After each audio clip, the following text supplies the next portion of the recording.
گیا تھا نا جلال صاحب کہ حماس اپنے ہتھیار ڈال دے اور پھر ہم دیکھیں گے کہ اسرائیلی فوج کا انخلا ہو گیا ہے غزہ سے، تو یہ ایسا ہوتا آپ کو ممکن دکھائی دے رہا ہے؟ اول تو جو مطالبہ ہے حماس نے ایک دو ٹوک میں انہوں نے بیان دیا ہے کہ ہماری ڈکشنری میں احتیاط ڈالنا والا نہیں ہے. ہمارے ڈکشنری میں یہ چیز موجود نہیں ہے کہ ہم احتیاط ڈال دیں. ہم احتیاط نہیں ڈالتے اور نہیں ڈالیں گے. اور میں یہ سوال کرنا چاہتا ہوں ان تمام ممالک سے جو حماس پر زور دے رہے ہیں احتیاط ڈالنا پر. میں حماس کا نہیں ہوں. I am a neutral journalist. میں ایک نیوٹرل جرنلسٹ ہے، لیکن میں آج سوال کرنا چاہتا ہوں آپ حماس سے احتیاط ڈالنے کے مطالبہ کیوں کر رہے ہیں؟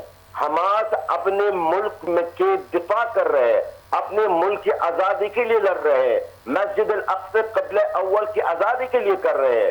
کیا یہ ان کو حق حاصل نہیں ہے؟ کیا یہ اقوام متحدہ اور بین الاقوامی قوانین کی مطابق یہ ان کو حق حاصل ہے؟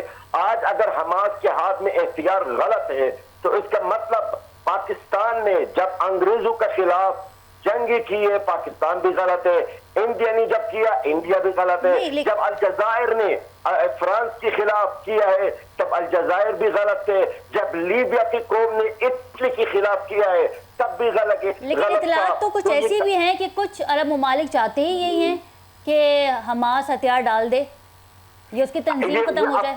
بہت اچھا پوائنٹ اٹھایا آپ نے، بہت اچھی بات کی. اول تو حماس کو غیر مسلح یہ صرف اسرائیل کا خواہش نہیں ہے، یہ اسرائیل کا مطالبہ نہیں ہے. یہ بدقسمتی سے ہمارے کئی مسلمان اور کئی عربوں کا بھی یہی خواہش ہے، یہی مطالبہ ہے کہ حماس غیر مسلح ہو.